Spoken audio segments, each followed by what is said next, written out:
Oh. Okay. Two. I'm Leo. Wow. I fight for love. Oh my god.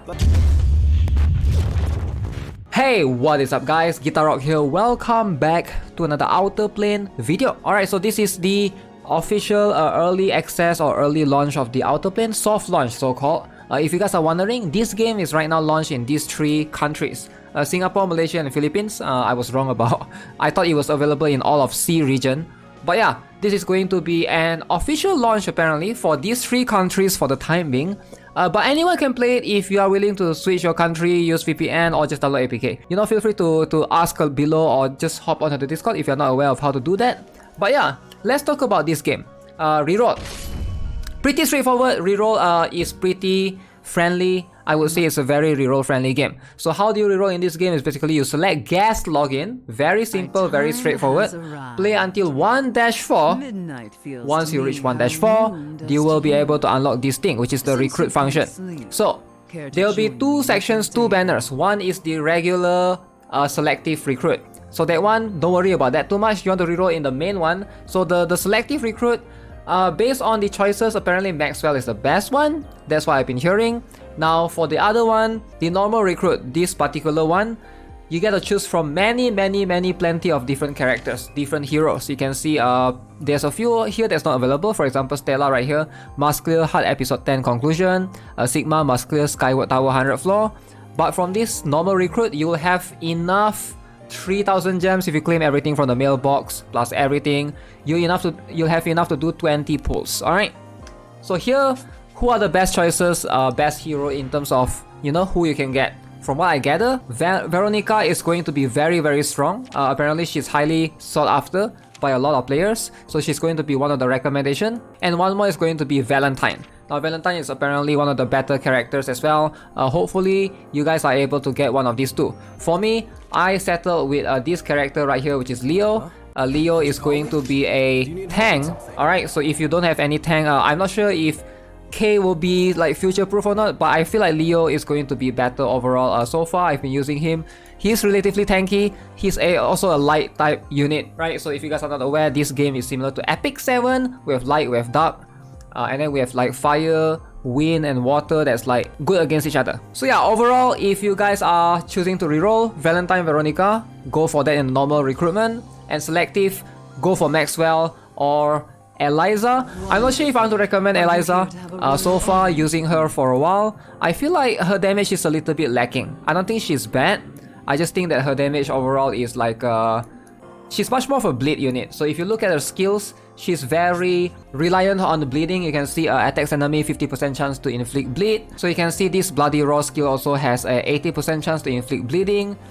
This one also has an ability that removes one buff, reduces the target's defense, and also inflict them with more bleed. Alright, it's just throughout bleed. But so far, if the enemy can resist the bleed or if the bleed is not inflicted on some of the bosses, which so far I've observed, then the damage can be a bit lacking. Now, if you're looking for a 2-star, maybe I can recommend this girl right here, Vera. She seems to be better than most of the other 3-stars that I've used. Alright, highly recommend her if you're looking for a 2-star. But yeah, character design in this game seems pretty good. Like I mentioned, it's going to be much more like Epic 7, but 3D. They do have the same publisher. Yes, Smilegate as well. But you can see right now, everything that you enjoy in Epic 7 is going to be present right here as well. By the way, you'll be getting this girl, Rona, for free later on. So let's show you guys a little bit of the game mode. What does this game has to offer overall? First things first, the game has story. As you can see, episode 1, 2, 3, up until 10, you have normal, and then you have hard. Pretty straightforward. You gotta finish episode 10 first before you can unlock hard. And then we have challenge. Challenge is divided into a few different stages. First up, you have the goal. Now goal, you can farm twice a day. This ticket is limited. You can buy more tries, but you will need to use this thing, the premium currency. Alright, if you are willing to, or you can also use friendship points, which is something that's very interesting. Alright, so that's for gold. And then you have one more for food. Food is used to level up your characters. Alright, hopefully get to 20, 40, etc. And then you have the stone upgrade stones. This one is a little bit more annoying because, for example, I have 2 dark characters, but I cannot farm the dark upgrade stone because they are limited to only on Sunday, Wednesday, Friday and Saturday.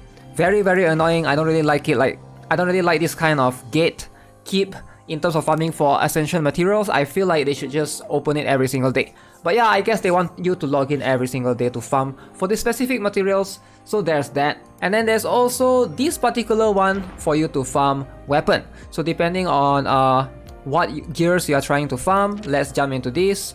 So the first one, this boss is Masterless Guardian. So for this boss, you will either be able to get attack set, critical hit set, evasion set, effectiveness set. And then the next one is going to be this one. Now this boss, Tyrant Toddler, as you can see, you have the ability to get life set, defense set, resilience set, or lifesteal set. Alright, and following on, going into this particular one, the Chimera. This one, there's counter attack set, accuracy set, speed set, and critical strike set. I think most players are going to be farming in this particular stage. So let me see if I can show you guys on stage 2 using my characters right here. As you can see, almost everything is really similar to Epic 7. Alright, so there's a lot of similarities. So right now I'm running on auto. There is skip in this game, but you're gonna need to use something called the skip tickets. And so far, I'm not really understanding the skip system yet. It feels like you gotta obtain a ticket via the dormitory system. This game has a base system where you can leave passive farming, and I'll show you guys shortly. But this is going to be where most of the time, most of your content will be at, in which you are farming these bosses against any of these enemies right here to be able to get your gears, right? Hopefully get 4 piece and then try to power up your characters. So as you can see, Eliza right here, let's see if we can bleed the enemy. So far, based on my observation, yeah, I think bosses cannot be bleed. I don't see any signs of the boss getting bleed there. Okay, so that character increased my evasion. And then Eva right here, which you get for free, she's able to give you shield and she can also heal. Alright, the barrier is always going to be very helpful. Alright, so Vera is going to be my top damage dealer, I think. Alright, let's see if the AI knows how to do this. By the way, some of the features are locked behind the auto for now, which is also a bit weird because of later I need to show the dormitory system so you guys can understand more fully. But once you get some of these abilities right here, so hopefully we're trying to do this chain. The AI, if you're autoing it, it doesn't know how to do this particular one. So there's this chain order or chain effect thing that you can use to basically try to combo against the boss. But make sure no one is dead in your team. Right, if one person dies, then you will not be able to do this full chain. So as you can see, all that does is it puts down this particular boss. Hopefully we'll have some heal going on. There's Transcend. Now this is going to be a bit more of an interesting feature, but so far, based on what I've observed, it's a bit expensive. It looks like you can basically get your characters up 3 star, 4 star, 5 star, 6 star, but it's going to consume quite a lot of dupes, it seems like. Let me show you guys why I say that. Because Vera right here, during my reroll process, I did obtain her, right? I did obtain a additional dupe, and you can see I only get 10 of her shards. So it looks like I will need to obtain 7 dupes for her. Granted, she's a 2 star, to be able to get her up to 3 star, it seems like.